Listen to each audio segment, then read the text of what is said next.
Hello everyone, Mege here. So as I've been asked many times, I'm finally uploading my Peacekeeper customization and gear feats. Since I've been playing her again recently with her work, I've taken the chance and I'm really enjoying her. So let's get to it right away. Of course, traits, she can only be female, skin color, does it really matter anyway? I guess she does, because you can see her skin on her fingers, but beside that, yeah, no point. So let's go for chest and back. For the chest and back paint pattern, I'm using the Apollyon's Legacy 1, which was unlocked during the Apollyon event back in, was it February? I can't remember now. If you don't have it, the other paint pattern I was using before was this one, or this one. They both kind of work together. It seems like, you see, the paint pattern is flowing from top to the bottom. And I did like it, but yeah, I like this one as well. It's sort of elegant, feel like it fits her theme. There is no, oh sorry, I also have to go for embossing. No embossing on chest and back, and no symbol. As far as the ornament goes, I have never really found an ornament I enjoyed that much for PK. I don't know what, they all sort of look kind of out of place on the hood. I guess I kind of like the ruby circlet. I didn't purchase it. Maybe if I had to choose, I would go for this one, but I have none at the moment. So for the right shoulder, we have no paint pattern. The rose engraving, the rose embossing, which as usual is unlocked by completing the right story mode on realistic, and no symbol.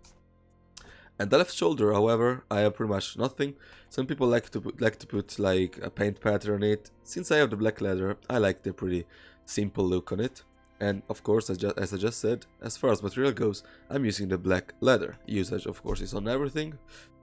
So now we have standards. As I said earlier, I have the banner 1 standard paint pattern. No embossing, no symbol.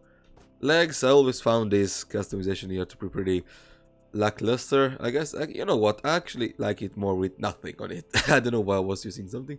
Nothing on it, no embossing, no symbol. And as far as color goes, I'm not using bleeding on this, because if you use bleeding, which is here, as you can see, of course, the paint pattern doesn't show at all, because the main and secondary color are the same. That's why I'm using the war paint pattern, which is black and dark gray, giving this cool edgy look, which also takes up the colors from the chest piece. And this was unlocked during the Apollyon event as well. Then I'm using red dusk for attackers and royal for defenders.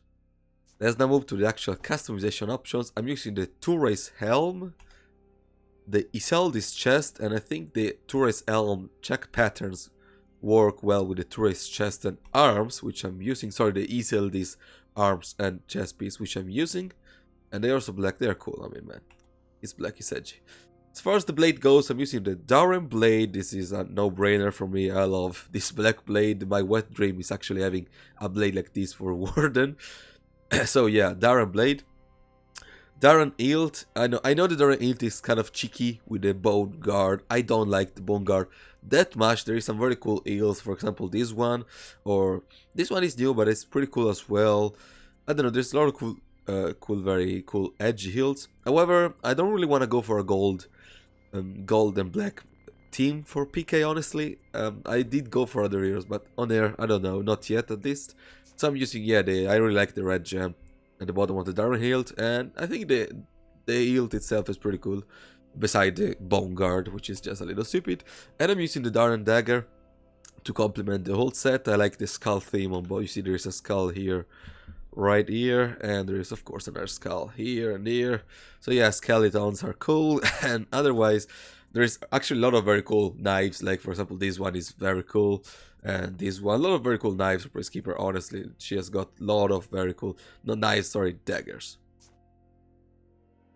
So let's take a look at the stats. I'm going for a balance piece on the helm. All stats are important.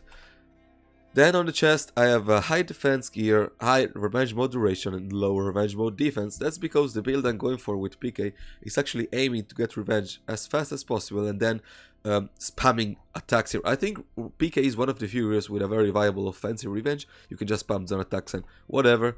So that's the idea here. You're supposed to attack when in revenge, not really having revenge mode defense. So this might change in a full balance piece, by the way, I guess, but this is something I wanted to try out. Balance piece on the arms, this is pretty standard among all my heroes. I can never choose one of these stats to to go negative or neutral. I think all of them are very important. As for the blade, I attack, primary attack, secondary defense penetration, low block damage. I attack, high execution health region, low revive speed, even though revive speed is actually pretty important in 4v4, but hey, I'm a egoistic cunt who don't want to revive anyone. And then on the Dark Dagger, I have this is different from all of my other heroes because I have a balance piece. Since, as I just said, attack and revenge gain are very important, but revenge mode attack is also very important with the build I have in mind. As far as Feats goes, I'm using Bounty Hunter, very good. Bounty Hunter is great. Conqueror on PK is honestly pretty bad. Stealth can be good, but Bounty Hunter is just very good. I'm using Revenge Mode Attack, even though it's kind of bad. I will probably go with Thick Skin, it's probably the best around here. Fiat Lax can be good as well. But yeah, you know, I'm using Revenge Attacks because of my build. But otherwise, you would usually go for Thick Skin, I believe. Then I have Sharpened Blade, no brainer. I really wish Crossbow was better because it looks cool, but Sharpened Blade is just that good. And coupled with Fear itself, you just kill everything inside. Catapult is very good. Last Laugh is funny, it's interesting because she is the only one having it, it's unique to her. But at the same time, it's kind of bad, so I'll just go for Fear itself. Executions, I'm using the new Deadly Embrace, looks great. Sunday Roast, off with your head, right? Good form, which I really like, you know, this little movement here. And this armor. But she does have quite some very cool executions anyway. Emotes, Heart to Sword, Fall to Your Knees, Death Threat, which is super edgy, and Untoward. And I only have, I think, a Darkness effect on execution, that's it. Alright, let's take a look at her.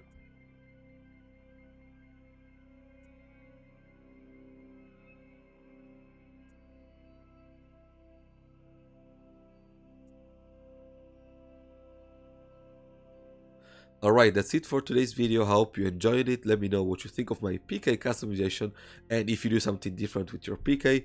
I'm actually really enjoying PK after rework much more than I did earlier, like before the rework. And you can be sure I'm gonna upload more content over in the following days. I hope you all have a good day and I will see you all next time.